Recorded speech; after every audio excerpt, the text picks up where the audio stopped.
the creators of the Devouring, Lakuza, Fionna, and Legends. Where's Simon? And then after that, I will one by one invite Fins and Centauri as well. And before we kick off, I'm actually going to play a trailer for the Best Immersive World nomination.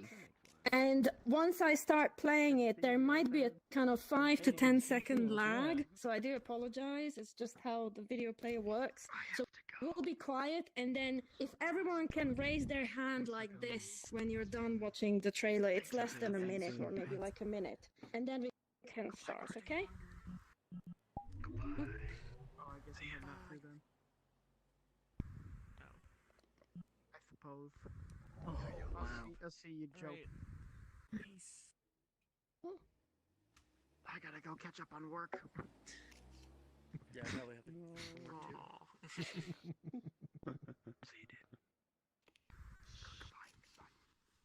Bye. Are you going?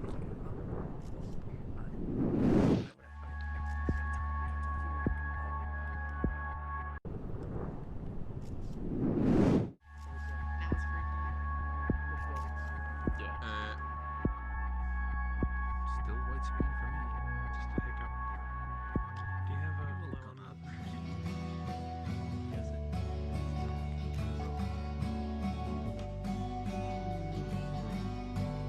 Lakuza is streaming it if you want to watch it through there.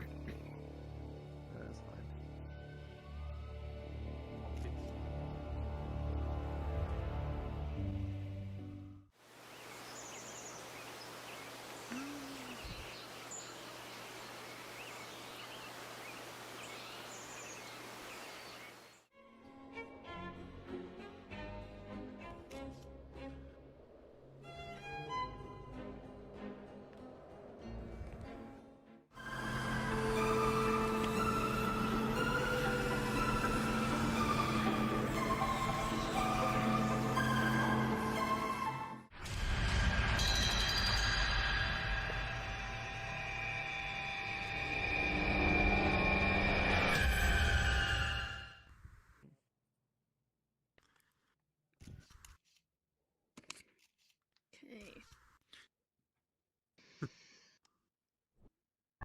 Okay, it has stopped for me.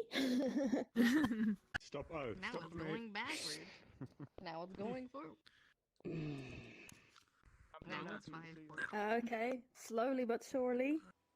Oh, hey, Ruuubick's here. Okay, so while it's kind of, I think you Welcome guys to life, mostly Lord. see playing logos. Welcome, my wife. One of the core themes of this year's curation of our selection is actually immersive worlds. And I felt the need to highlight the VR chat worlds that are being created by very talented people on VR chat, so that other creators are becoming aware of the platform and also the incredible work that all you guys are creating here. But at the same time, I wanted to also bring more people into VR chat so that they understand how special this community is. And how great it is to just hang out and, you know, create new friendships and meet new people, and equally be inspired. And, you know, there are various world hops, and most of them are kind of very organically and spontaneously organized. Some of them are scheduled. So yeah, I'm very happy that through this festival, we have the opportunity to do that. And more people will start kind of paying attention to world builders and world building. So let me invite the Devouring team back on stage. And little show of hands of all of you. I assume most of you have played and even finished the Devouring. So let's start with how many of you have played it and finished it? Okay, ooh, wow, vast majority. Okay, how many of you have played it but not finished it yet? Maybe like one person? Okay, how many of you have not played it yet? I wasn't. Okay, I guess one person. And then how many of you have not heard about it? I think that's an impossible thing at this point. Okay, everyone has heard about it, Devouring. Great. So I'm actually, so the way how I became aware of the Devouring was actually interesting. So I kind of came back to VR Chat after a couple of years in March for obvious reasons. And one of the first worlds I visited was actually Lakuza Lounge. And that kind of became the kind of go-to places where I was bringing in friends that I couldn't meet in real life who had VR equipment at home. It's like, come to VR Chat, let's hang out in Lakuza Lounge. So that was step number one. And I think I started following you, Lakuza, on Twitter. And then there was 4th of July fireworks. And then I stumbled upon your world, Fionna, totally organically. And I just kind of even recorded a little video as a little shout out to my American friends. And then Lakuza dropped a trailer, but it wasn't the Devouring trailer. And I found you on Discord and I reached out and I said, look, I'm curating for this festival and I really want to make something very special this year and bring in virtual worlds. And would you be interested in talking to me and potentially having one of your creations nominated? And then one of your upcoming games or game world is what I was interested in, but then you said, oh, it's not quite ready, but me and 3 friends, we teamed up and we will have a horror world coming. So here comes August 13th or 14th. You guys dropped the trailer and I went completely nuts and bonkers. And some of my friends here, Lil Poe and Mike Manglebird and Ben over there, we were just like on Discord like, check this out, when are we gonna play this? And then, we went in and played it, and Lil Poe and I, we spent 9 hours in it, solid, and we started out playing together as 2 people, then here and there friends joined in. All I remember, I didn't take the headset off for 9 hours. I don't even think I had a bathroom break. All I remember was drinking water and eating chocolate. So pro tip, if you haven't played the Devouring yet, you will be playing it for quite a while. Make sure you have sugar and chocolate. And then since then I played it like 2nd time and 3rd time, and every time obviously it was a very different experience. So with that was my personal story about the Devouring. I'm very interested in if you guys could introduce individually your backgrounds, and then also you guys created the prefabs community. What is it? Why does it exist? And obviously it's an incredible community, and it's an incredibly important community, especially for VR Chat world creators. And then how did you guys meet? And then how did you come up with the idea of the Devouring, and then coming together as a group and as a group of friends? And how was it to create it? Okay, so Fionna, let's start with you. Okay, so I guess I'll start at the beginning, which is so Lakuza and I both started VR Chat around when there was a really big surge in VR Chat, which is right around New Year's of 2018.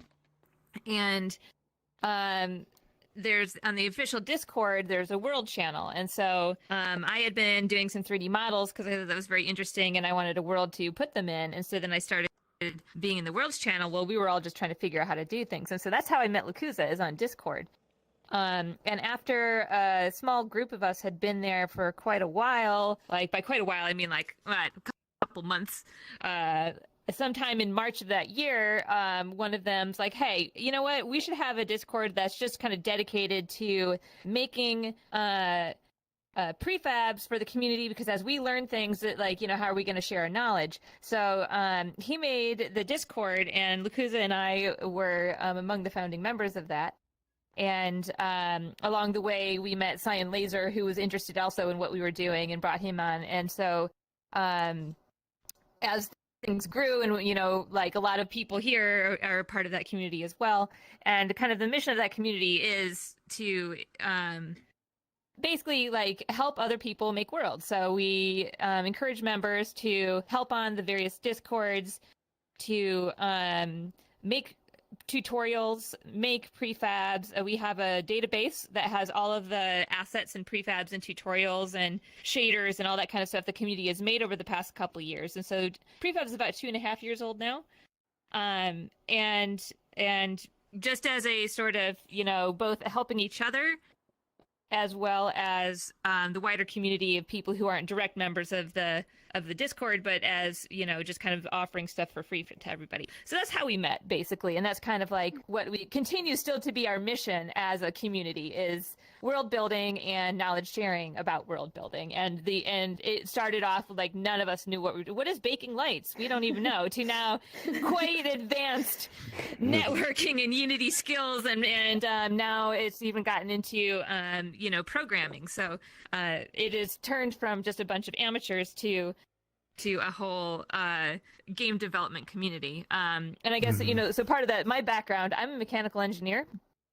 I've been doing product design my whole career, and I has nothing to do with VR or 3D modeling before VR chat. And so pretty much I've completely turned my career in the direction of VR since then. Legend, what's your journey been like? So and your background? It's been I don't know what it is, but for me it's been quite a journey. I don't even know where to start right now. I guess I'll just start before getting into VR chat. My background had nothing to do with VR. I had a regular day job, or a night shift, just a regular job.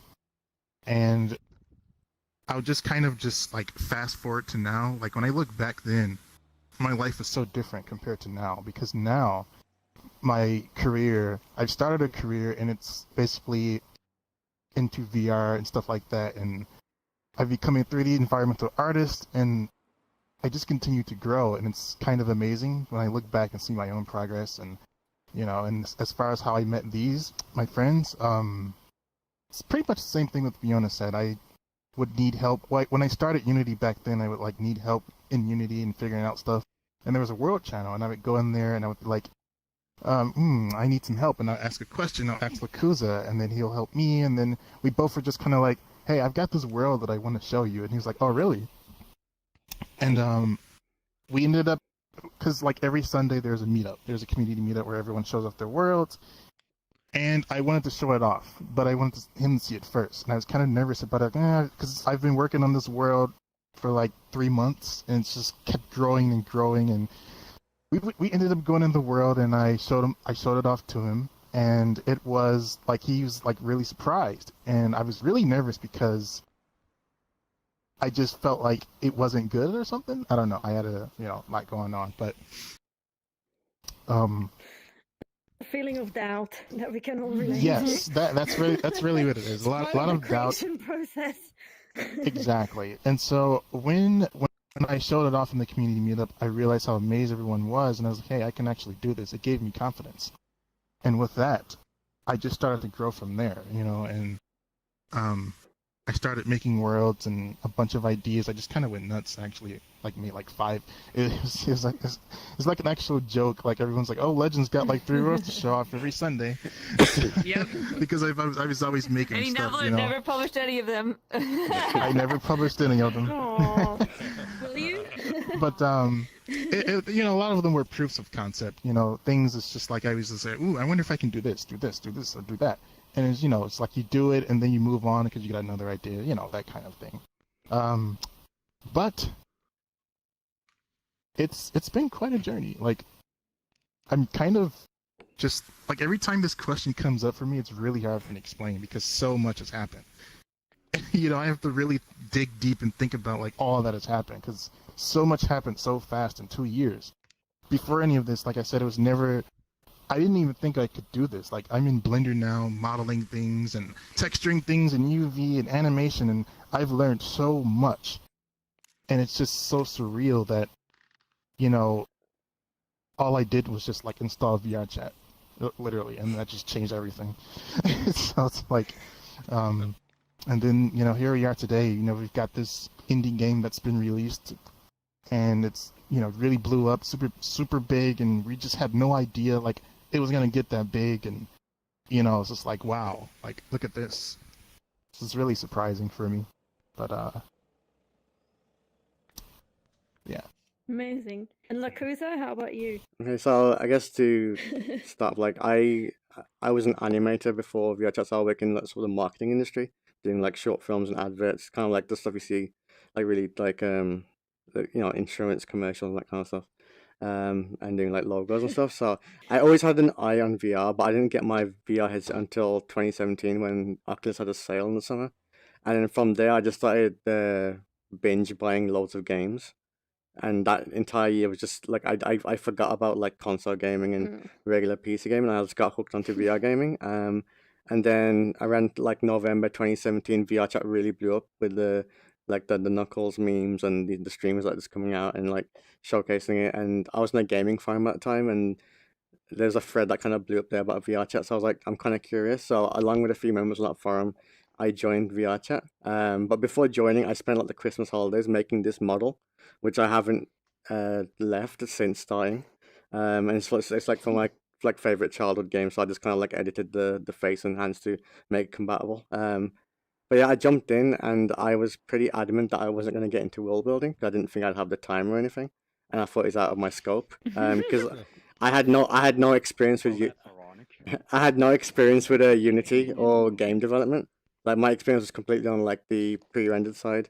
And then in January, there was a big lack of like actual adventure worlds at the time. They were very like basic hangout ones.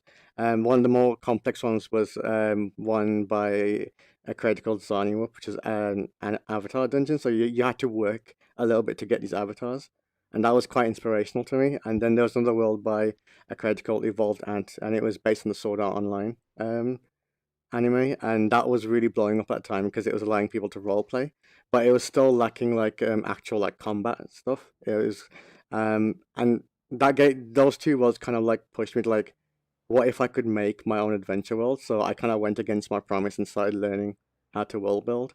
So yeah, January 2018, I began my journey in world development. And there was that Discord, like the VR chat Discord. There's only a single world channel, and Fionna had just started at the same time. Making an Adventure Time world, so we were kind of like sharing stuff at the same time.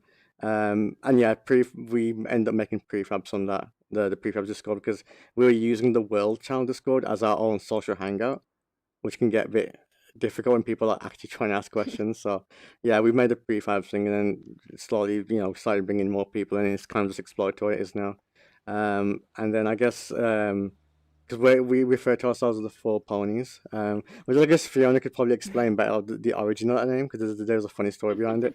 But it's basically that me. was one of my questions as well, actually. Yeah, it was me, Fionna, Legend of Science. So like we're like really close friends. Like we have our own like private chat where we're talking about things. And then last year there's like this specialty event that happens every year, which is a Halloween contest.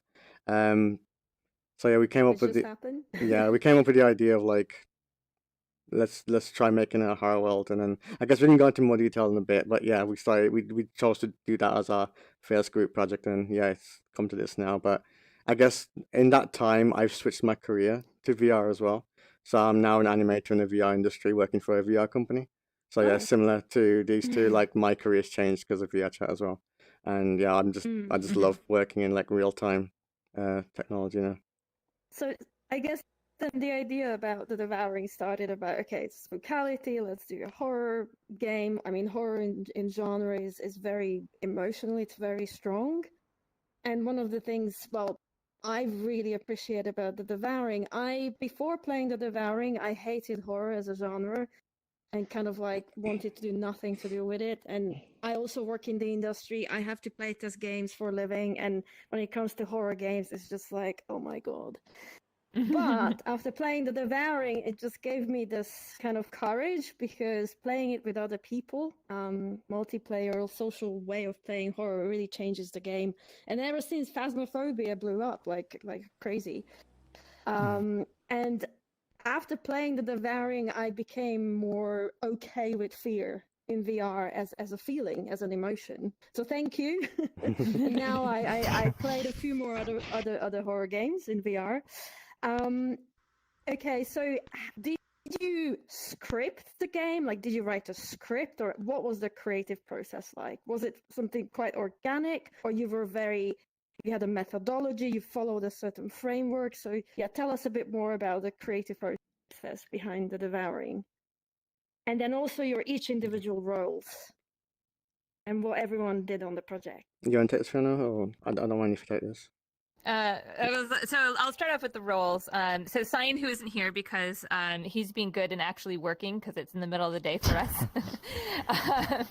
So Cyan is a software engineer, and so he did the heavy lifting on all the programming and logic, as well as helping develop the tools that we worked with. One of the tools that he developed over the course of time that we used heavily on this project was something called CyanEmu, which is a way to emulate the way that the game would play in VR chat, but you can do it directly in Unity without having to upload it. So that saves a lot of time, as well as you have access to all of Unity's debugging tools. So you can be playing it in game mode, switch over to scene mode, and actually like see what your animators are doing, execute triggers manually, all that kind of stuff. So it's super useful. So that's what he did on the project. I have been doing mostly like learning how to model, and then also, you know, some of the basic logic. So I call my roles like the tech artist. So I did a lot of the props modeling, modular pieces, animations, small bits of logic, stuff like particle systems, that kind of thing. I'll let you guys continue. All right, Legends. I did most of the and well, actually the ground floor in the Devouring is I basically was the environmental artist. I did the entire ground floor layout. Actually, we did have a blueprint, so I followed a blueprint, which was Lakuza's, and I'm sure he's going to talk about that. But I was also the composer for all of the music. I did a lot of the music for the Devouring, did a lot of sound effects as well. From like created some of the sound effects, like for the monster, which is called the Lurker.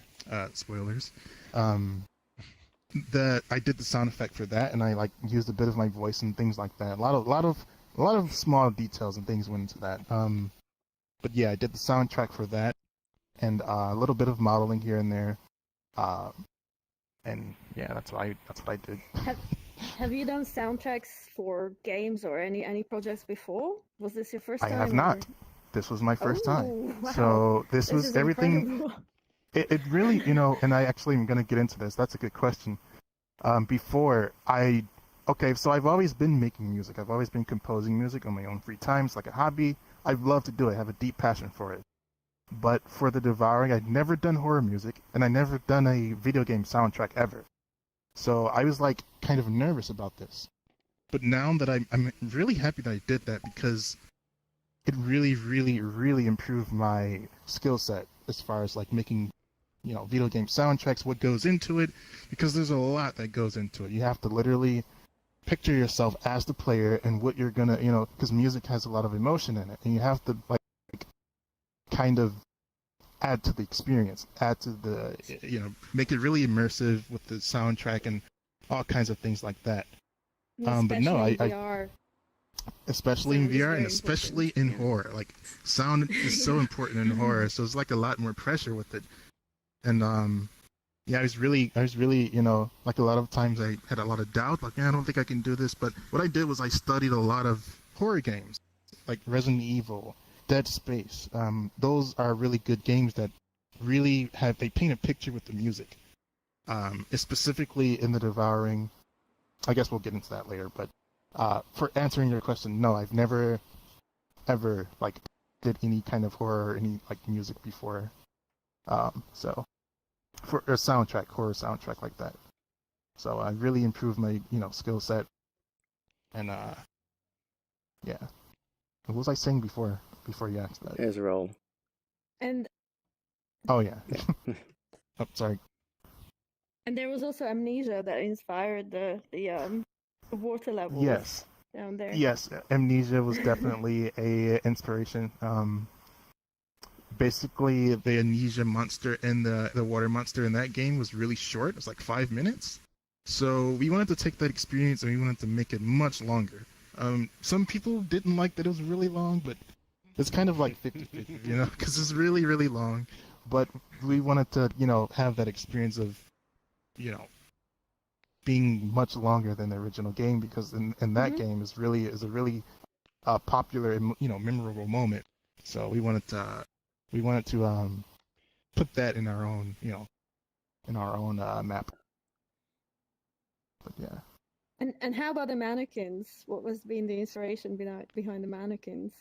Tell us a That little would be snippets of Lakuza. each part.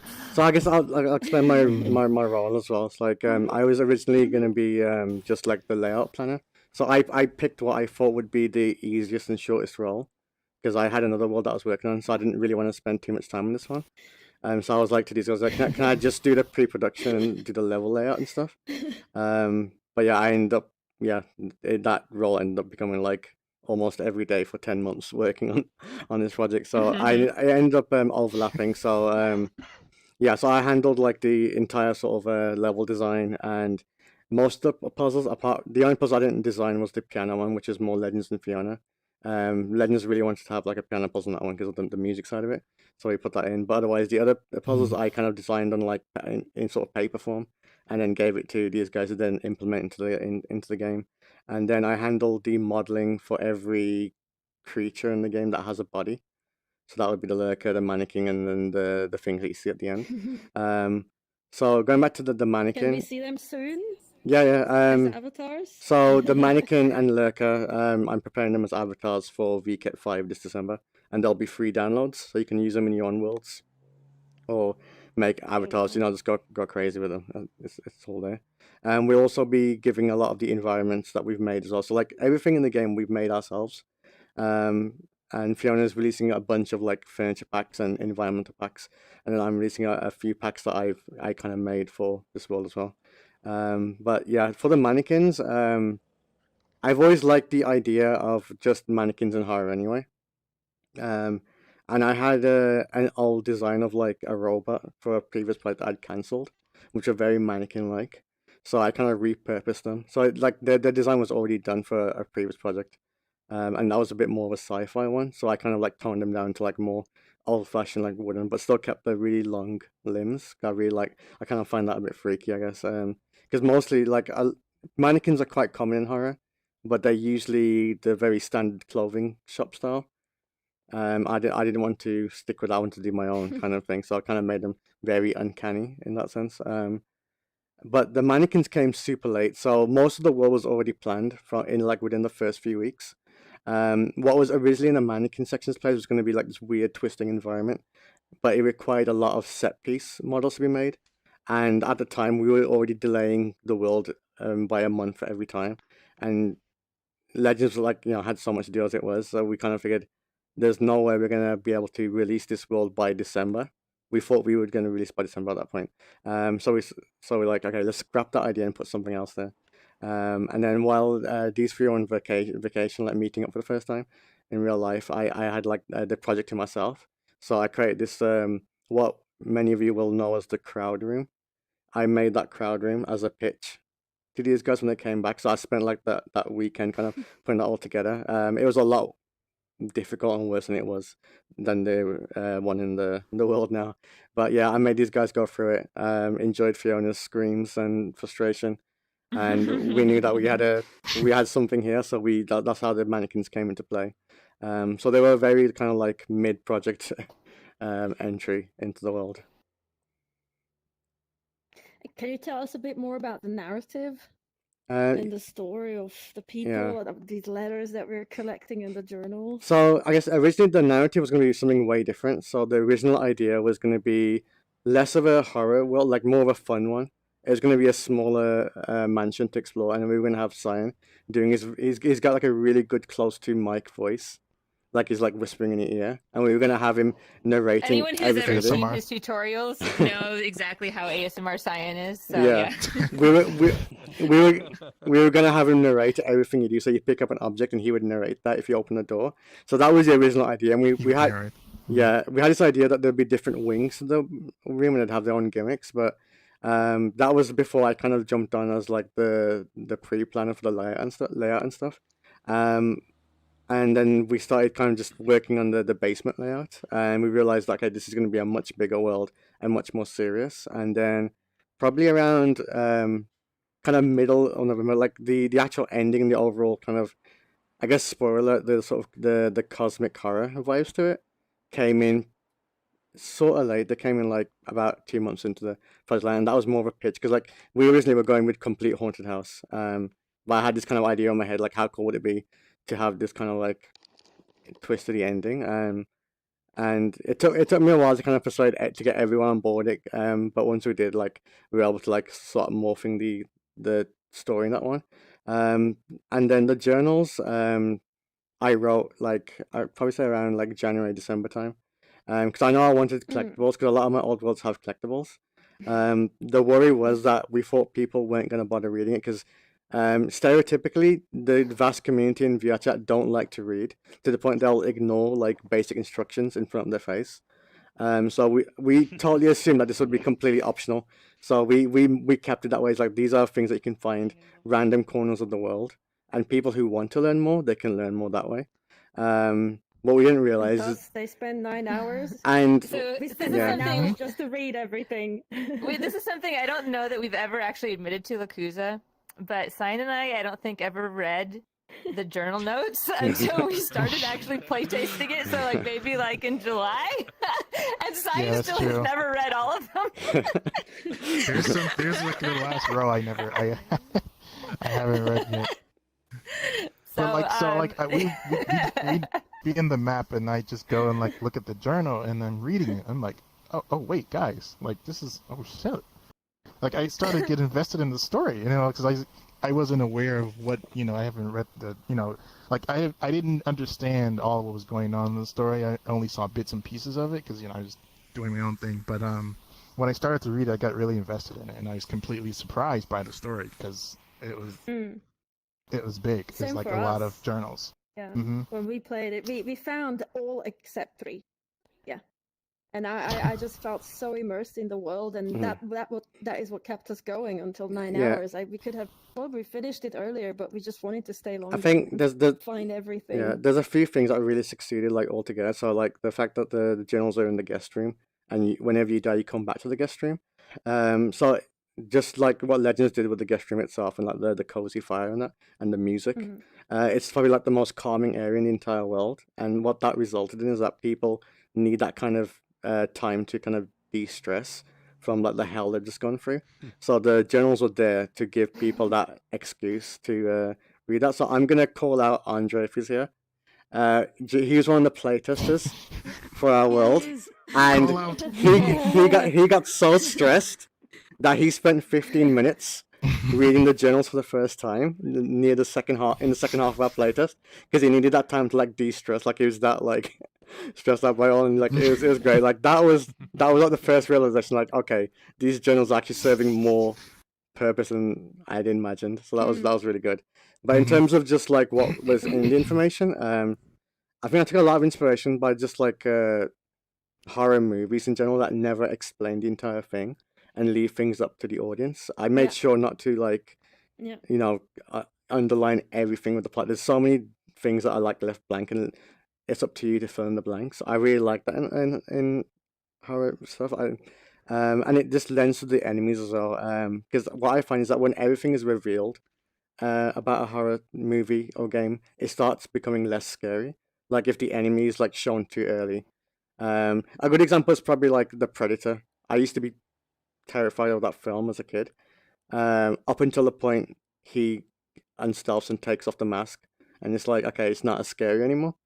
And that's always been something that's been with me. It's like the horror is always scary when you don't know what exactly is chasing you. So that's why a lot of our enemies are kind of hidden. I know you've like mentioned the mannequins, but the mannequins technically aren't the enemies. The enemies are the ones controlling the mannequins, and you only see like the limbs coming off the ceiling. So you never actually see the children properly. So we made a big effort into hiding. That's why the ghost that roams around the lurker is covered in smoke as well. So we never wanted to reveal that. And also we're not like mega professional modelers that we can make the most freakiest character anyway. So this is a way to us to kind of hide that level of modeling. I had a lot of fun writing those journals and kind of connecting the dots, and I was very happy to see people realize what the clothes are at the end on the trolley. And that was I thought not many people would get that, but that made sense if you read through the journals. The amount of people that realized and would definitely. call their friends up and saying, "Look, I recognize this T-shirt." That was like a big victory for me. I was so happy with that. Yeah, pink T-shirt. I personally really appreciated that your game didn't have any jump scares in it. Cheap jump scares in horror games, I guess people do it, so these games are commercially successful, but the narrative is so meaningful in the Devouring, and the world building and the environmental storytelling, and that's what kept us going there for 9 hours. Yeah. So I was gonna say. I have one last question. If you want to maybe. I was gonna say like the jump scares was something that we ruled out early on. We wanted to see if we could make a world without jump scares. Well done. Yeah. Yeah, amazing. And have you expected this level of success? No. No. And I kind didn't. of for days and weeks, you know, you guys were flooded with screenshots, and how was that like? Did you even sleep? Barely. No, there were so many streams going on that week. Yeah. I think I got 3 hours of sleep for that entire week. There were, I had like 5 or 6, 8 tabs of streams, just clicking all of them, just trying to watch them all. It was nuts, but it was really amazing. We kind of agreed that each of us would like take one stream each and just be in chat, but we didn't expect to be so overwhelmed that we were in like 3-4 streams each at any given time. And then in terms of like the screenshots for the Hall of Fame, completely what's the word? Misanticipated, I guess, or underestimated how big it'd be. Because the whole Hall of Fame thing is something I did for my first Adventure World, and that took a year and a half to get about 150 screenshots. So in terms of people who don't know, the screenshots are like when you complete the world, you take a screenshot and you submit it to my Discord, and then I put it in a new world to kind of like immortalize like your victory, so that people can go through and see it. So we did the same for Devouring. I made like a hall which had like I think 90 frames. And I thought, okay, this is not going to get filled up for about a year, I think. Within the first 2 days, we had enough screenshots that we needed about 6 of these halls. So we had like 400, 500 in the first 2 days. Thousands. Yeah, by the end of like, thousands? I mean, it's still going, still getting screenshots, but the Hall of Fame right now, it has most. So the keyword is most of the screenshots from week 1. And I had to put a stop there because it was getting too much, and that fills up. That filled up 2 halls, and then I made a really small hall with just a spam of screenshots everywhere to kind of get as much as I could in. But that took me 2 weeks because I'm doing it manually. So I think if I do it in future, we have to find like an automated way to do this. But yeah, I was literally going in Photoshop, like taking the image into there, put it into like a sheet with loads of them in, and then putting them in manually. And it was just it was kind of torture. Like I was so burnt out by it. I had to like apologize on Twitter and say I cannot put any more in. But yeah, luckily I hope people understood. So, the Devouring has been actually nominated for 5 awards at our festival. So, Best Immersive World, Best Multiplayer Experience, Best Immersive Game, Outstanding Achievement in Audio, bravo, first time audio designer, Outstanding Achievement in Design, because I also thought as far as game design goes, it's very, very interesting and world building. And what's really great that we have jurors who are judging your game and they're playing it, and they're all game devs. And some of them won awards last year at our festivals, but pretty much everyone is from the gaming industry. And they are amazed. And another thing that I really made sure that I highlight them is the way how you launched the game. you even created a party world to launch the game. I mean, that's unheard of in this industry, and this is the kind of beauty of VR chat. So a lot of game devs were like, what? They did a party world? And then also the Hall of Fame is something that I said, like, make sure you also go to the Hall of Fame and consider these 3 as a one pack that you need to judge. And they're very impressed. Okay, so maybe 1 or 2 questions from the audience, and then I'd like to move on to Centauri, because she has some wonderful worlds as well, and Finns as well. And Finns and Centauri are actually winners of Spookality. And there's a project that all you guys kind of collaborated on. So let's talk about that as well, even though they're kind of not officially part of the festival, but I still want to give those projects a shout out. So maybe 1 or 2 questions for the Devouring team. Give us a good question, like a really fun question. I was just wondering when the mechanic of the stop monster came about. Yeah, that's something. Oh, the ground monster, the stalker. Yeah. and that happens. And how did you get that working with triggers? Cyan. Okay, so the inspiration came about kind of organically. I don't even remember, honestly. There was a lot of discussion about. We joked about streamers and keeping- mirrors, I think, initially. Yeah. So it's like, oh, let's put it in a mirror and then someone just hang out there. But we did joke that, like, we were talking about making it stressful and making you keep moving. And they're like, wouldn't it be funny if there was a monster that, like, got you if you, like, stood in one place too long? And that's how that came about. The mechanic for that, how Cyan checks to see if you've moved or not, and the way that he got it syncing, it's all Cyan magic, and I can't explain any of it. And yeah, we don't. Sorry, guys.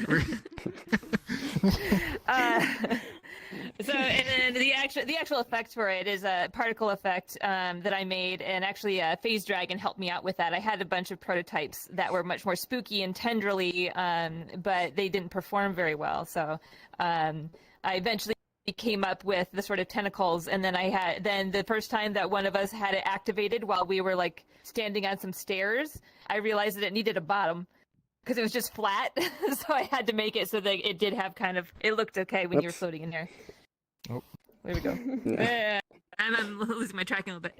But yeah, as far as the AFK part, I think that just kind of came about organically when we were talking about it. It came pretty quick. I think it was the second monster. Like, I think it came in the same time as the Water Ghost and Lurker, technically, because Simon was doing tests on this. I think it was like one of the first tests that he made for it, even before the Water Ghost. But yeah, it was really cool. And then I guess you can talk about like how it changed with the sync stuff, because the sync made a lot of difference for that. Because originally it was local, so you never saw each other's a stalker. And then, as Cyan mentioned as a stretch goal, like wouldn't it be cool if we could sync it? And at that point, he was already like under a lot of stress from all the work he had to do on this, but he still managed to fit it in. And then he didn't tell us, I guess. And then when we saw like each other's like stalker, so we call him stalker. When each of the stalkers came up, it just felt so cool, and just kind of like made the whole thing way better. Because now like people are now screaming when someone else is coming out, and it's like just like great teamwork, which is really cool. So yeah, it's like yeah. Okay, one more question. Okay, Michael has a question there. Little arms. So it took me 3 times to complete it because I never quite gave myself enough time to get through the whole thing. But when I did, I really enjoyed. This is going to sound funny, but I really enjoyed the slog. I liked the fact that it took 5 hours. But the question is if it was available in the platform, would you put a save game in there? Yeah, I think we would. I think that would be the case. Yeah. I think so. Yes. Yeah, I guess in terms of the slug. I think there are some people. I mean, like so the best people managed to complete it in like 3.5 hours, I think, and that's a long time to be in VR for your average person. And so yeah, I think definitely a save game would be good. We just didn't have the ability to do that in a nice way. We at least not with like horrible technical overhead, right? So like you could put in a very janky system, but no, it wasn't worth it. So when it's because it's multiplayer, right? Yeah. That's one of the things that's also difficult is like how do you make that work for everybody? And we did put in a lot of effort to make the game joinable. So because it's such a long game, and VR chat is frankly unstable, as well as people's connections and stuff. If you were to die 4 hours in and then try to rejoin your friends and it was all broken, that would be horrible. And I think we've all had that experience in a VR chat adventure. So we tried very hard to make sure that everything would sync back up after you rejoin. Yeah, I was gonna say like in terms of. Okay, great. Yeah, no, it's fine. Sorry. Any further reflections before we wrap? No, it's all good. Real quick? Yeah. Okay. Yep. Yeah, well, thank you guys for now. You will come back. And actually, another shout out. Tomorrow we will have the Devouring team back here again, because what I wanted to do, I mean, horror is kind of hot right now in VR. And overall, and we have had horror game creators in our selections in 2018 and 2019. So we will have people from a lady called Julia Isserlis. She's the CEO of Another World, a Berlin-based indie game studio, and they are the creators of two pretty cool indie horror games called Kobold and Pagan Peak. So she will be here. And then we will be also joined by Fast Travel Games from Sweden, the creators of Apex Construct, which is kind of a like a sci-fi first-person shooter. That was their first game. Actually, them as a team, they worked on Battlefield in Sweden. Then they started their VR studio. Their second game was The Curious Tale of the Stolen Pets, and they won Best Immersive Game Award with that game last year at Raindance. And now their next game is called Wreath, the Afterlife, and it's part of a kind of like a horror series, and it's coming out in Q1 2021. It's solo though, and I really, really want these guys to come and kind of get inspired by what you guys have done. And earlier this year, I played about half an hour with Eric, who is the game designer and the writer on Afterlife. I played a little bit of the Devouring, but I'm going to bring him back. So that was a kind of fun thing. So tomorrow we will be speaking horror, if anyone's interested. And now I'd like to invite Centauri up on stage. And after that, we'll have things. Yay! Okay, so I became aware of Centauri's work through Relaxation Haven or Heaven, and that was a really fun project. And I was thinking, like, this is really, really promising. This is really, really promising. And then I reached out to you, and then you were kind of a bit teasing me, like, oh, there is something kind of bigger coming, and it's kind of based on this world, and it's going to be a game. And then I do believe it was just 1 week before our press announcement where I had to like log down the VR selection of the festival in the launch. And then I jumped in, I think it was with Ben and even with Rick here, and played it, and I'm like, okay, Eden is great, really love the locomotion underwater. So that's how I selected Eden. And then you were telling me, we got on the Discord call, and your story and your journey is super fascinating. I'm very inspired by your story, actually. And you were like, well, actually, yes, feel free to select my game, but right now I'm in crunch mode for another game. I only have like a month to make it for Spookалity. And then I really appreciated where maybe about 3 weeks before Spookality, you actually brought me into Noir and showed me a little prototype. So why don't you kind of a bit introduce yourself, Centauri, and your background, and also like how quickly you went from not knowing much about, the development tools to, becoming the winner of Spookality. Okay, well, obviously I'm Centauri, and in a very super short time. I actually started. Okay, so before I played this game, I have no game development background at all because I'm 19, so I literally just started with everything. But so I first started in VRChat in 2017, and then I just played it casually and didn't actually start any game development stuff until early 2018, which then from there I was just doing avatar stuff. So I was just doing things like combining just different TDA anime models and then just random stuff I found online together into different things. And I didn't know how to do any 3D modeling or programming or anything beyond like a little bit I learned in school. And then in mid 2018 was when I first started doing world development, which that was the first time I ever touched anything. So I touched Unity a little bit for avatar stuff, but that was the first time I ever actually opened Unity and used it to develop worlds, and then that was also the first time I ever messed around with Blender beyond the super basics of just combining meshes together. And then from there, that was just mostly just a bunch of projects that have never been really. My first public release wasn't until mid 2019. So mostly from like I spent like a year just learning how everything worked, and then I don't even remember how I got into VRC prefab. But that was when I started learning everything. So before I went into prefabs, I was just mostly on my own. I asked a few questions in the official Discord, but mostly it was just me messing around in Unity and then just pressing buttons to see what happens. But then I joined prefabs. I don't remember how I joined prefabs, but all I know is I joined prefabs. And then everything sped up to maximum crunch to the point where I have never stopped. And my last nickname in prefabs was Captain Crunch. But then there was my first public release world, which was actually a part of a game jam for. Actually, it was a system Cyan Laser had made for climbing. And nice. that was not even public anymore. It broke with the 2018 update, but that was a word called Paradise, and that was my first public release. And then after that, then I was last year's Spookality, which was Severn, which was a Lovecraft horror map. I got second place for that in Spookality. And then after that, what did I do?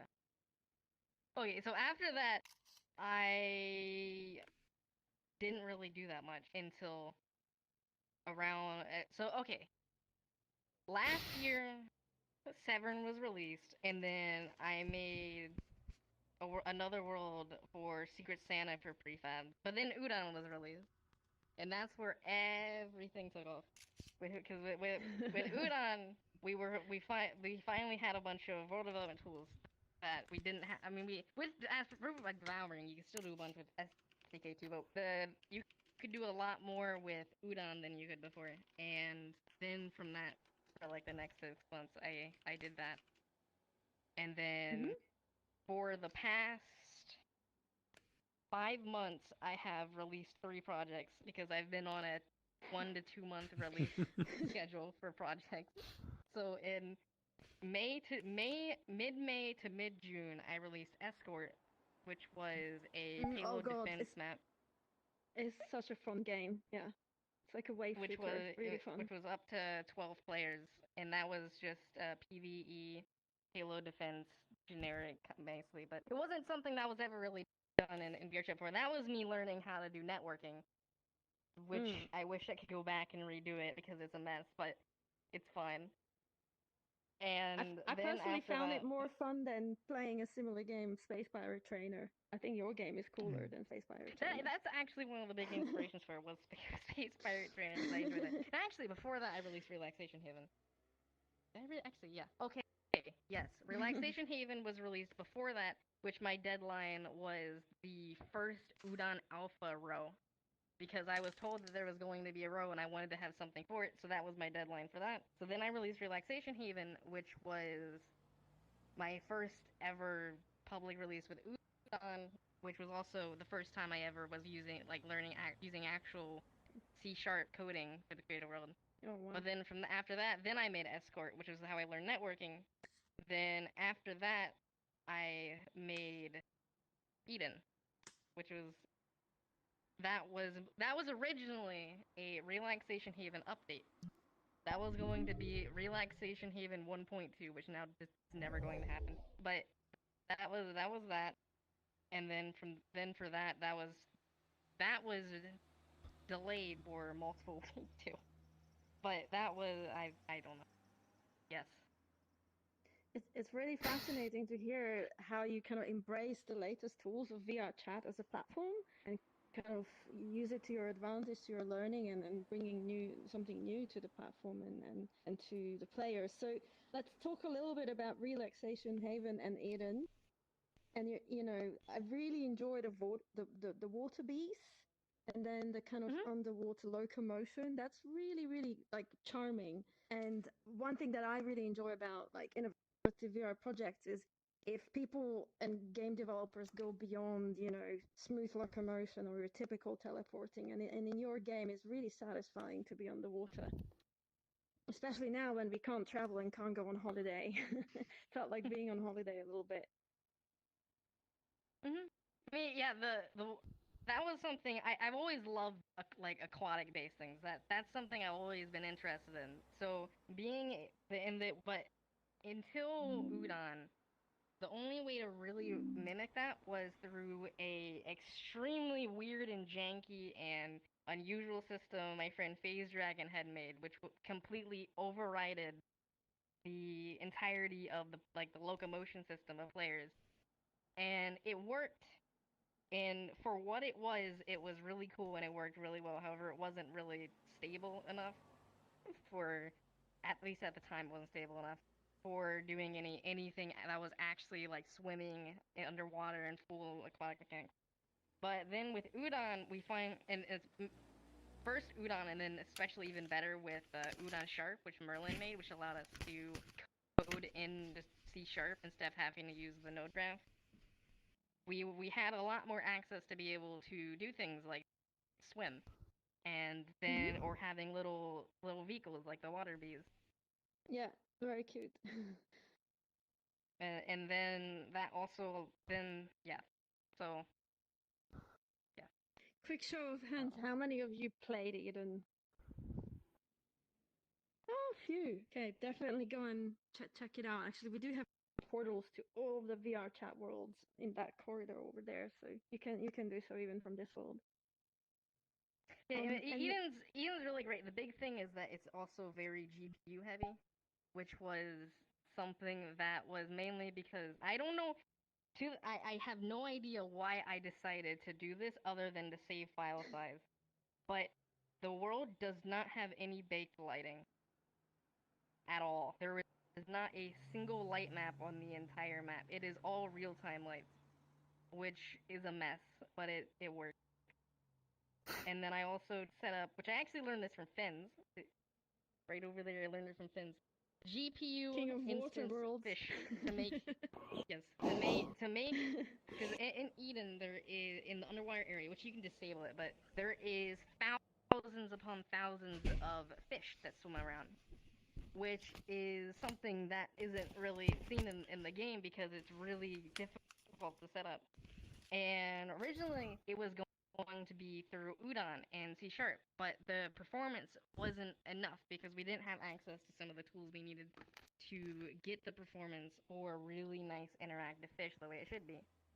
But then when Fins showed me some of the work that he was working on in the background, I was amazed. I was like, what the heck's going on? So I asked him a few questions, and then I just reverse engineered it in a few weeks, and then I shoved it in my world. Nice. And it was really cool. Okay, and then from there on, I mean, obviously you've learned a lot. You even told me when we had our initial call that in back in January, you didn't know how to even use Blender, how to model assets for your game. So it's really interesting. So what kind of inspired you to create Noir for Sucality? Noir is okay. Noir is made because I didn't have enough time to do what I wanted to actually do.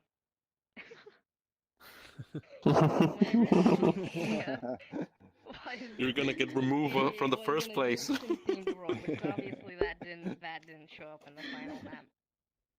But I've always been a fan of the noir art style with the full grayscale and that was something that was never seen before in VR chat, and that was something that I really wanted to see if I can replicate.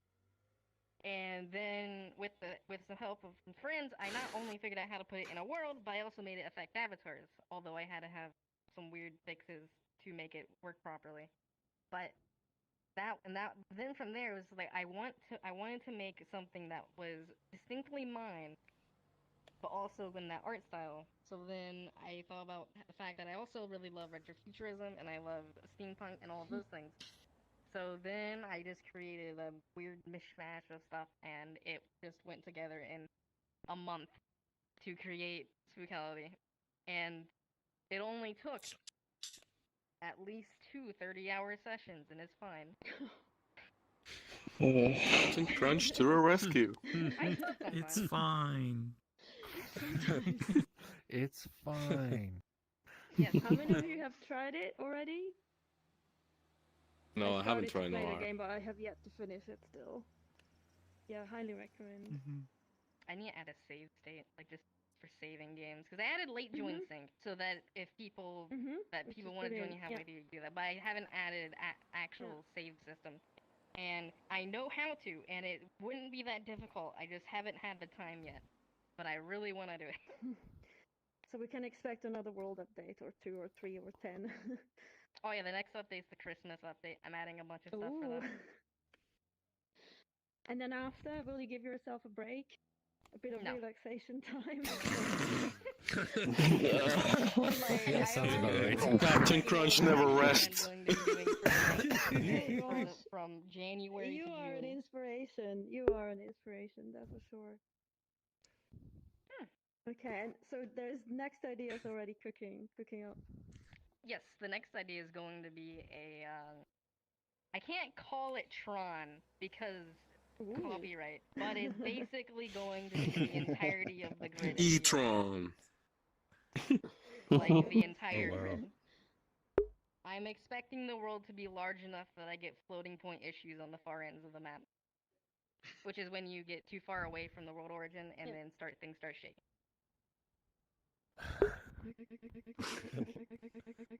Oh, fun. Like that. Okay, great. Almost like that. Questions now? AltCentauri? Questions?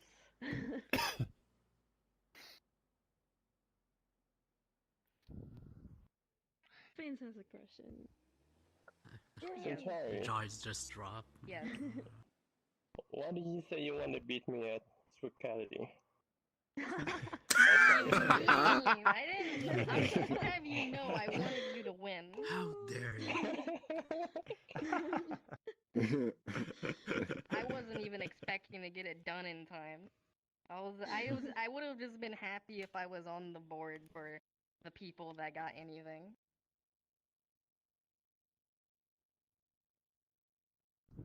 Amazing. Well, you're all winners. Everyone is a winner who submitted and who actually ended up in the top 3.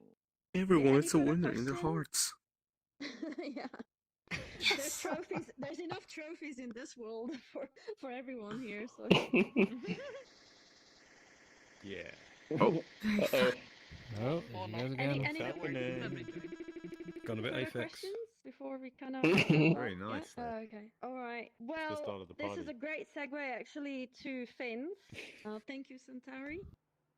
Get up there, Fins. Your turn. Your turn to be socially Come on, awkward. Fins. Come on, Fins. It's your turn to be socially awkward. Get up there. That was amazing. That was amazing.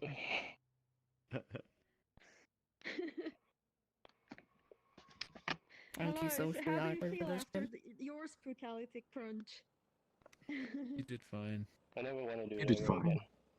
Oh gosh. Now we get to watch Fins. Fair enough. Fair enough. So yeah, Fins is a creator of how many worlds? 6, 7 on VR chat that you have publicly launched, and you have many in the making actually.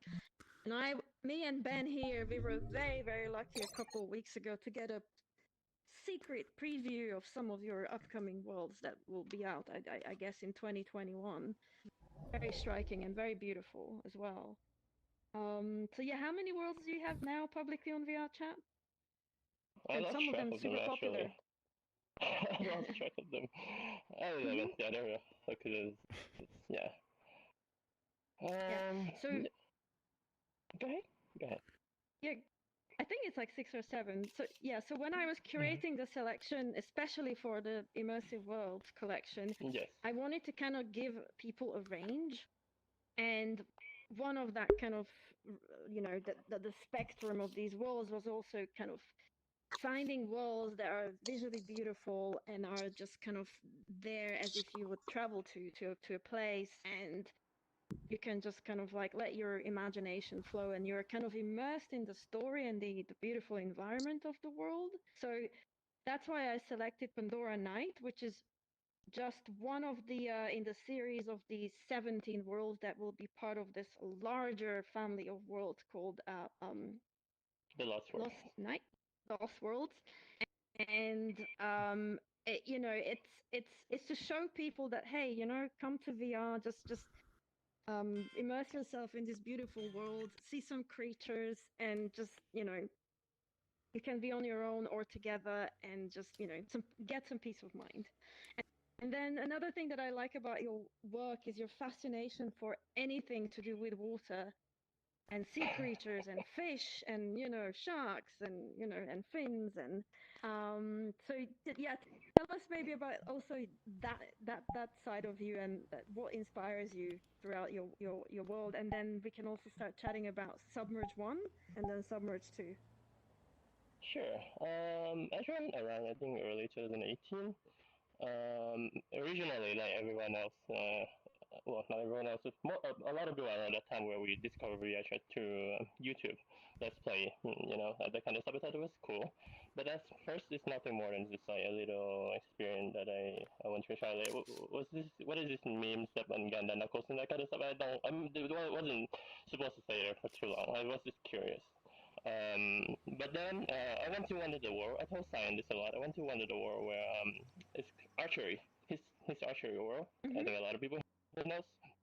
And there was a flyer to say, show us your creation, make a world, and then show it to this Discord. And I was like, why not? So I ended up one of my first world around early 2018. But before that, before VHS and everything, I worked as a freelance concept artist, and I also do characters. Before, like around the crisis time, I like CryEngine and that kind of stuff. I download like different various game engines, and I can just place assets together and like make them look nice and kind of stuff. You can't really do anything with it. It's not an actual game. It's kind of in the editor and just like a screenshot, and that's about it. I did have Unreal Engine, but when I got into VRChat, I learned about Unity and Warcreation and Science Flyers pushed me to make one of my first work.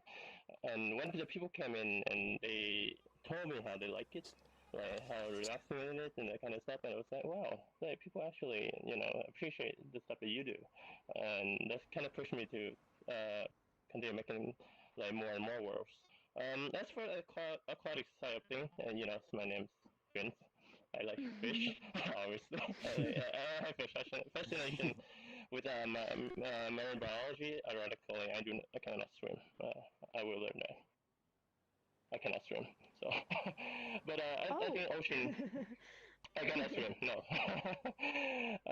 But well, you can oceans. swim in VR. You can swim in your own worlds. There you go. That's lovely. Yeah, but Actual I work with thought your feet. the ocean is fascinating. Like we know a lot more about like different planets like Mars and the Moon than we know about our own oceans. And it's like a treasure trove of like the unknown, like the thing that you don't know down there. Some of the good stuff, like the pretty stuff, the whales, the fish, and all the pretty ecosystem, but deep down the abyss and the below where we never the species that we never discovered before, and that's intriguing and that's something that I want to explore on, and I want to like bring to people to the VR experience that people can they can go down there. It's not everyone can like afford like a submarine or a tour or a scuba diving, to the place they want. But making that in VR chat or a virtual experience that people can experience would be nice. Okay, let's go back to Pandora Night and Yes, Lost yes. Worlds. What has inspired you to create that experience? Tell us a bit more, and then where are you at the kind of development of the next update? Because I've seen another update to the world, which is very beautiful. Thank you. What's the plans for that? I don't go to theaters often, but one of the first IMAX 3D movie that I saw back, I think in 2012 or 11, or was it earlier than that? I forgot when was that. But when the movie Avatars came out by James Cameron, I'm pretty sure everyone knows that movie. The blue alien people in they go to Pandora. I was blown away, like the visual. Like when I see that in 3D and it's making me like, oh my god, I want to be in the world. I want to be in there in that world. It is so wonderful. And when I start VR chat, one of my second attempt to make the world was like try to create Pandora from that movie, but I did not have the necessary skill and asset to do that. And eventually, I want to come back to that now that I have more experience. So I went into create like a mix, not like just straight up copying, the avatars, but a mix of like some of my favorite Hollywood movie that's from Jurassic Park, avatars, and all that kind of stuff, and kind of a little bit combined together. You know, so that's one of the inspiration from Pandora Night. But you go and come into the world, and there's huge trees with bioluminescence properties. The scale was like one of the most important things I noticed during the movie. Like, everything, like scale is very hard to get especially in VR. Like the sense of scale, and getting that correctly is really important to get the world to work. So when you step into the world and you see the trees that's like building, sides of building, and it's like, yeah, that's. So Lost World, Pandora is just a small teasers for Lost World, which is the main project that this belongs to. Lost World is a project comprised of like 17 different areas where you are a team of expedition. I don't want to go into too much into the story because there will be a lot of spoilers. But yeah, it's a world. It's kind of Indiana Jones plus Jurassic Park experience where you ride on jeeps. It's a ride experience where you don't just sit there. You just take it in. You don't really do anything. You go to this strange lost world that the human never set foot to before, but where the dinosaurs are, and there's a lot of difficulty because the world was so large. So if any of you play Submerge 1, or if you already went to Pandora Night, the world was so big that when I get to the end of it, everything starts like clipping and the camera goes crazy, and I have to like work around the technical issues. And there's also the download size. You don't, no matter how good or how nice your world, if it's a 500 megabyte or above, people are just gonna like, they don't want to download it. They don't want to give it a try because it's too big of a download. Some people have, not a good connection. Yeah, so it's mostly about skills. I'm honestly doing this for myself. It's something that I wanted to see in VR. But I feel like people have a lot of interest into it, and it's something I want to come back to right after Submerge 2, which was the Spicality entry that it is this year. Okay. Actually, one of my strongest memories of VR chat was you driving me and Ben around in the Jeep in the kind of next iteration of Lost Worlds, which is a pretty incredible experience. So, what's the plans to release that 2021? It's going to take an entire year. It's going to take an entire year. Okay. So probably not 2021. Quite an ambitious project then. Yes.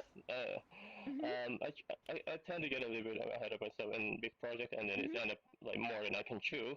This happened too many times already. This also happened with Submerge 2. So I'm going to take my time with it. I'm not going to rush and try to get it correct. Trying to get it as correct to my vision, as close to my vision as possible. As possible.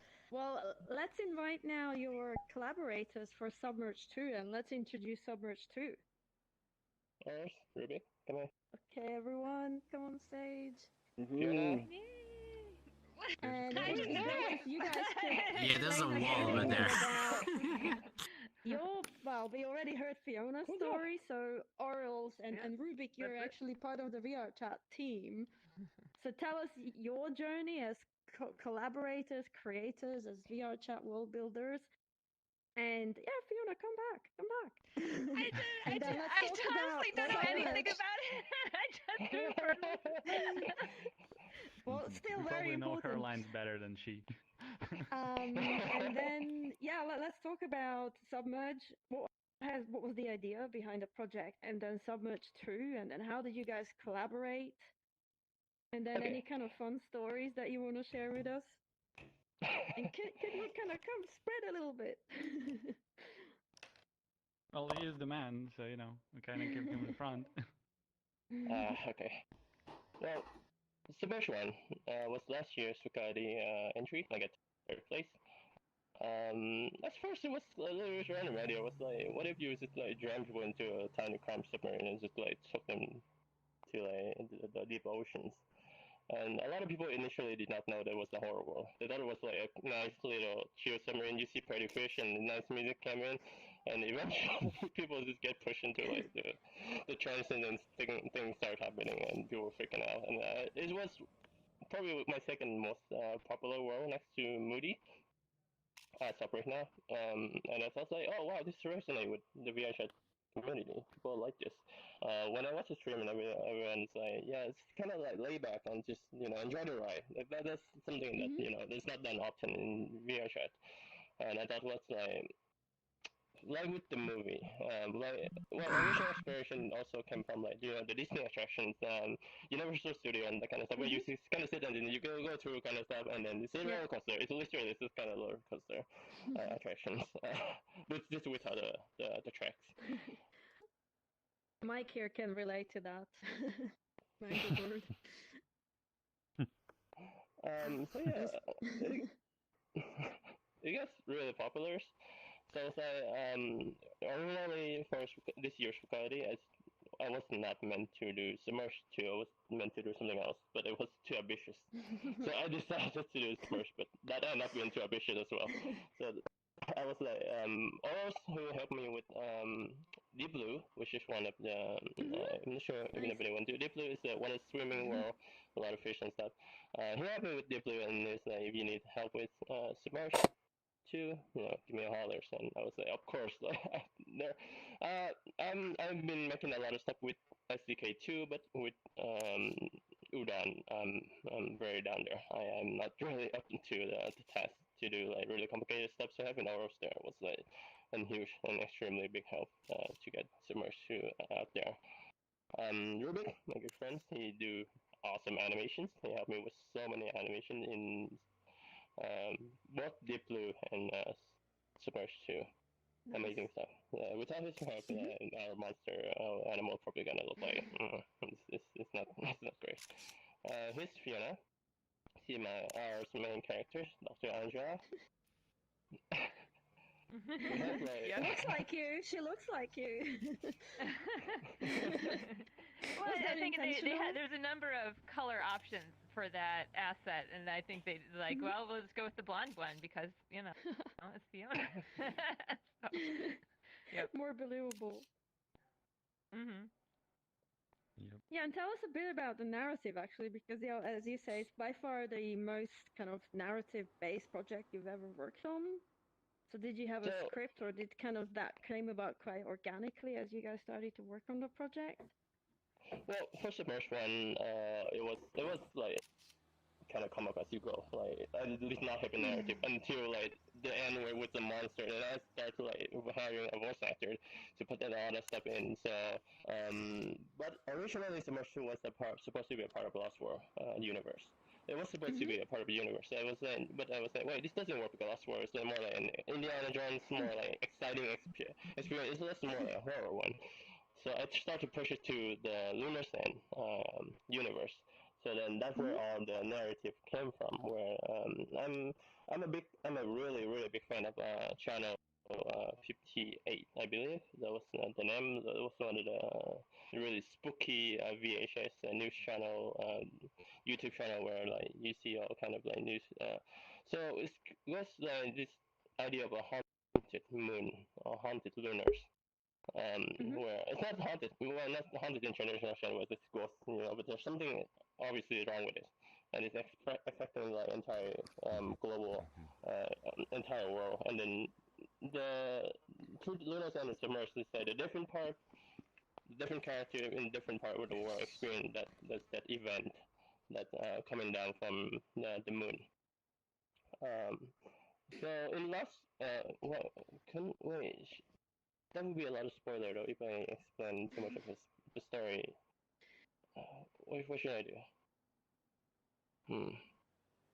If people who haven't played Submerge to spoil or not spoil?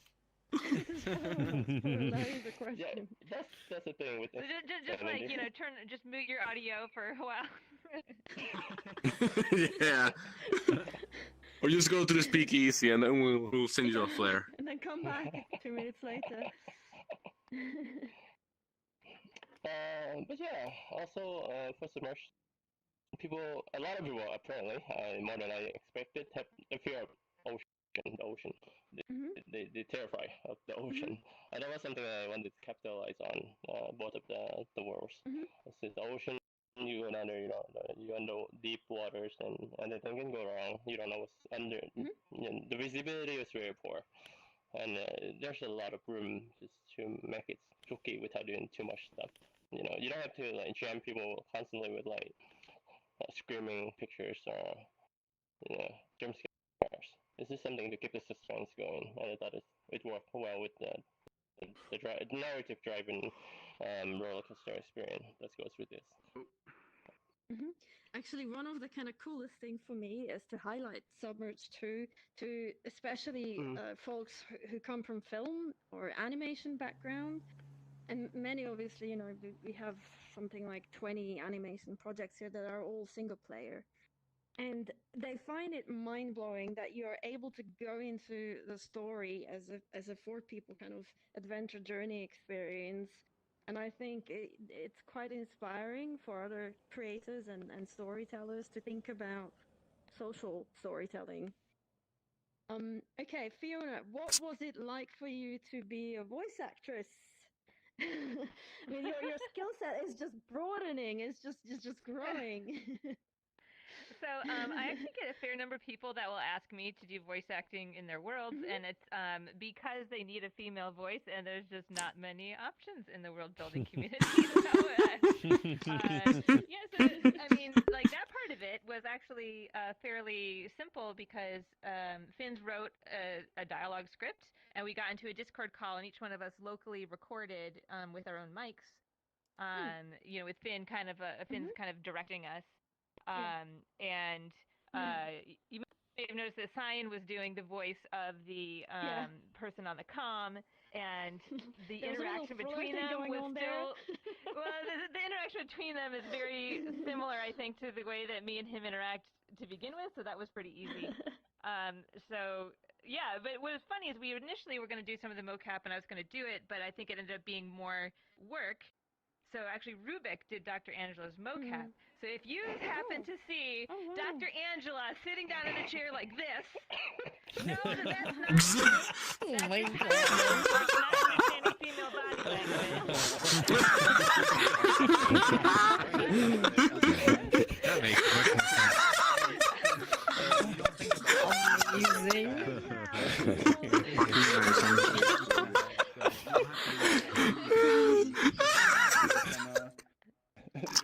breakthrough for the mocap specifically and the voice lines. I think that was one of the things that Finn's wanted to do the most in terms of storytelling.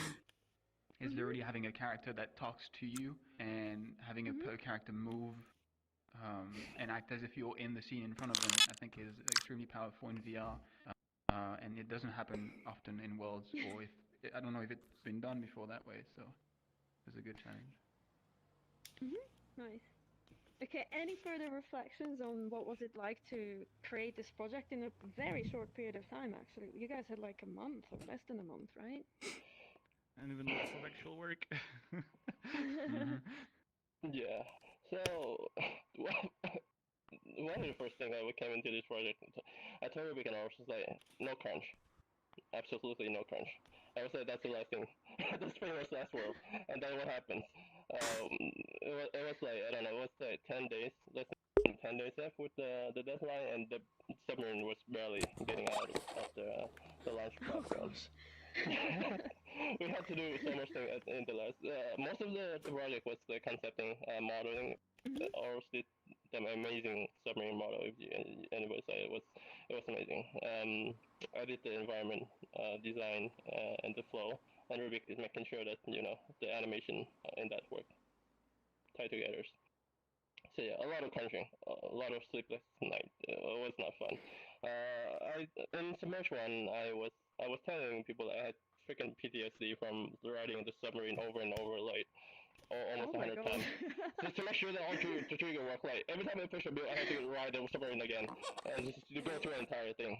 And now I have to do that again. This time it's editor, but it's still a nightmare. That's the thing with Right Worlds. You have like triggers and stuff that all the way down the line, and you don't know if it's working or not. So without the sign emulator, we wouldn't been toast. There's no way we would have gotten this like done in time. So that was one of the big good help. I wanted to plug that in. That sign emulator was helped tremendously. Yeah, and we have to remove all the debug stuff right before the release because we like already published the world and we didn't have time to organize like I was working like basically I did all the logic on the project, and I have a free open source tool to like help people who don't know programming and Udon to build stuff. So I taught Ruuubick how to assemble things together for audio triggers and things like that. And Finns also looked into how it all works, so they could do it without me when I'm not available, because we are basically on the opposite sides of the world. So we were like, for most of the project, we are working on opposite phases. I would go to bed, Finns would wake up and continue the setup. Nice. So it was basically like a 24-hour cycle. Oh gosh. I mean, Discord, just all the time in like Discord. Living up positive on Unity. I did this. In terms of documentation and the storyboarding that he has, he basically, which I've never seen before, he made us crunch documents with storyboarding for how triggers and interactions should work in the world. So from the perspective of using Aurel's tool and having the assets from Finns, it was extremely easy because Finns already laid out absolutely everything, and Aurel's tools made it extremely easy. But I think running into technical limitation was the biggest problem in the project. Unity teams we relied on at the beginning ended up breaking the project in multiple ways and having us to ditch it completely for plastic, which Aurel set up for us and worked out extremely well for most of the time. We then ran into another issue because the project was too big and we couldn't sync it the way we wanted. So, and like Finns mentioned, testing is like so difficult. Thank God we have the SignEmu in editor, but otherwise, if we need to go through the ride, it is 45 minutes in VR chat every single time. So that takes a lot of time. Yeah, that's fair. It took a lot of time. Okay. I probably could have built a better system, but I need that ran out of time. Yeah. Still, incredible project, and great to you won third place this year as well. Okay, so I'll open it to questions from you guys, to Finns and team.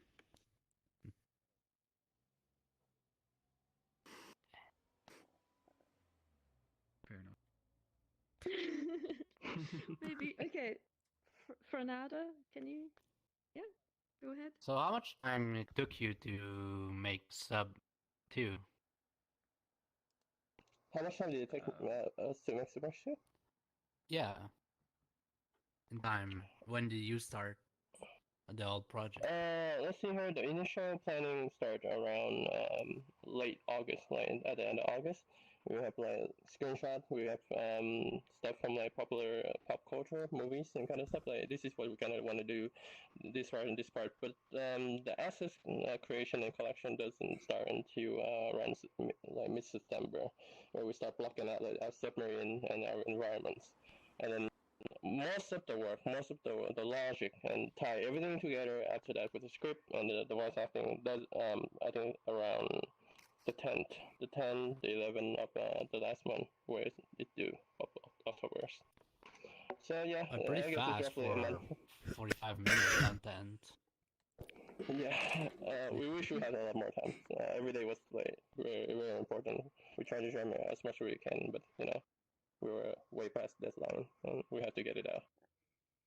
In my Blender and Unity counted in 150 hours, I think, of pure code and the Blender modeling time. I didn't have it in I didn't have everything counted, but still, yeah, it was a lot of work. Just on all the small things and testing. Testing took the longest for sure.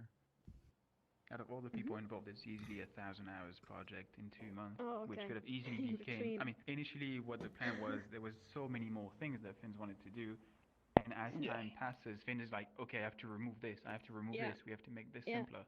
And sadly, so 6 months could have been great. 2 months, we had to. Will you guys will you keep on working on the project, kind of improving it bit by bit? Yes.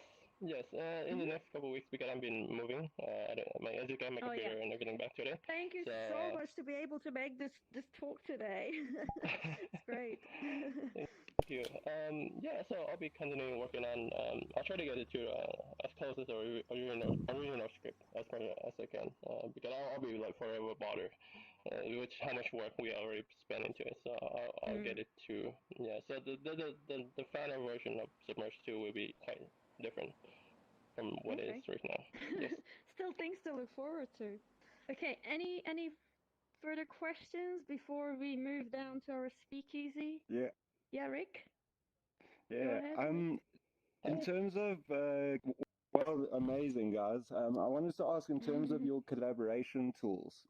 So like, do you use Unity Collab or do you use and how does VR chat handle that? Fins, if I can handle that if you want. ahead. Basically, we used Collab because Fins was already using Collab before, and we regretted that experience a couple of weeks in because every time you open a project, you wait for Unity Collab to load it up, and it takes like on a good PC like mine, it takes like 15 minutes, and on Fins it can take like an hour to just open the project.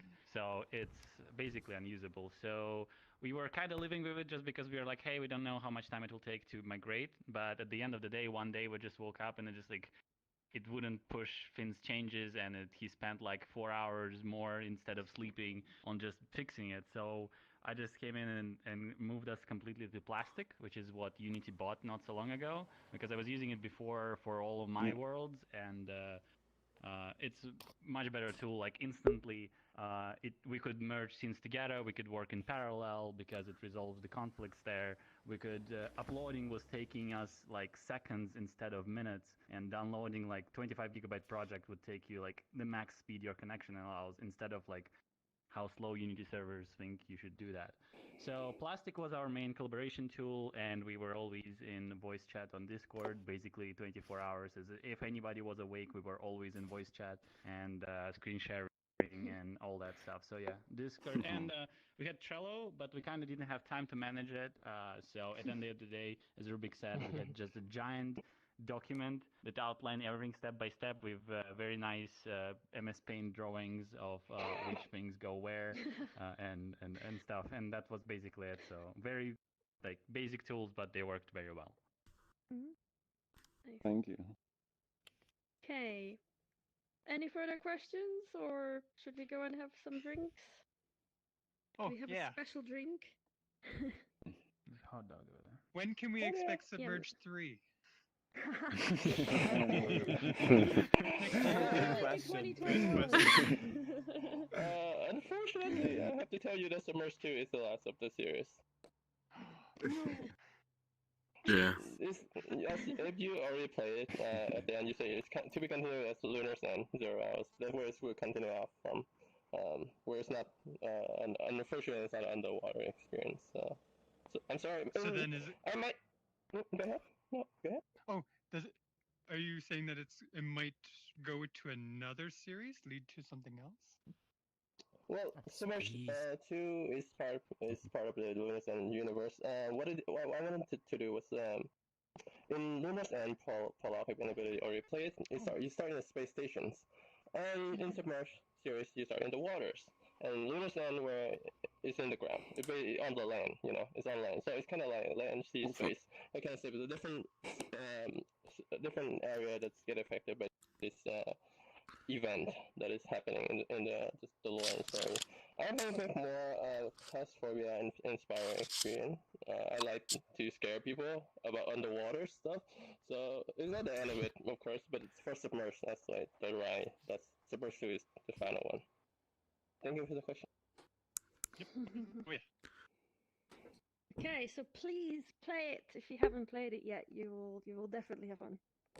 Yeah, I even played it solo. It's also good for playing it solo, actually. Really interesting. Yeah, just for I wanted to compare. Yeah, probably. All right, so let's go down our speakeasy, and we have a special drink for Lakuza, because when Fionna, Cyan, Legends and Lakuza came here, and Finn as well, for a little play test, I was making jokes and kind of pretending I was an imaginary kind of like a bartender. We didn't have Centauri's character here yet, and I was asking everyone, "What's your favorite drink? What's your favorite drink?" And then we came up with this special drink called Eye Patch on the Rocks. So let me show you Eye Patch on the Rocks. It's this one over here. We have it here as well as downstairs. Nice. And it kind of, yeah, it does match the color of the eye patch. So yeah, that's how Eye Patch on the Rocks was born. And there is a little new thing in our speakeasy. If we actually dropped the world update today with one new pickable object down in the speakeasy. And I was hoping, oh, is Legend still here? Oh no, he's he will be back tomorrow. Yeah. He will. Ooh, check that out. Oh no. There we go. It's like a surprise. It's like a present. The Devouring, the beginning. The way it's supposed to look. Okay, Are you gonna put the particles on it? Oh yeah, I might do. There's Yeah, another skipper. I put the sound like. All right. Well, let's go down our speakeasy here. It will be actually great fun to have all of you down here. Oh, look at this.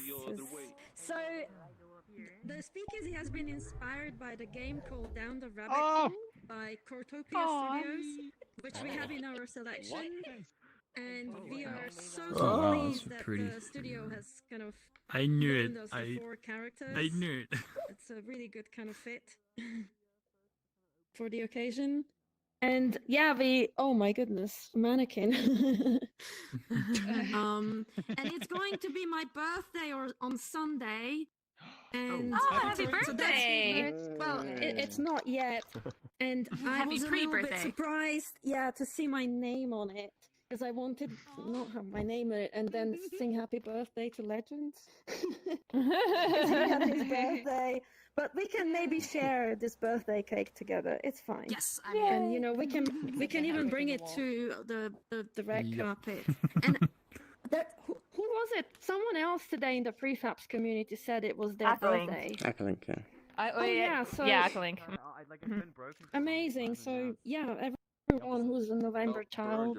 We have a Acklink actually made all the sound processing and some voice lines on Submerge. I know the thing I think that so all the world builder community, we're all like really good friends. So like we all know each other very well. And you know, so kind of like all the collabs, you know, like it's like, oh, they're all kind of the same people doing the same thing. It's like, well, everybody kind of helps each other. So yeah, it's a really good community that way. There you go.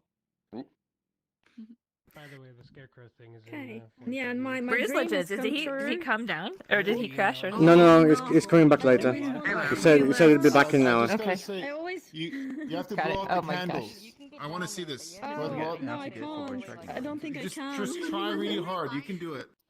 We believe in you. Smash your head on it. There you go. It's also 2 days too early. Yeah, well, okay, if it's 2 days too early, you can't blow the candles out so quick.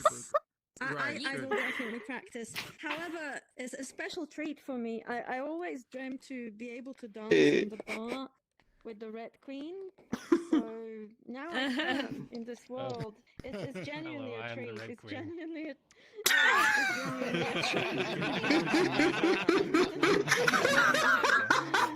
Yeah, doctor. You're right though, so hey. It's our Kind of true.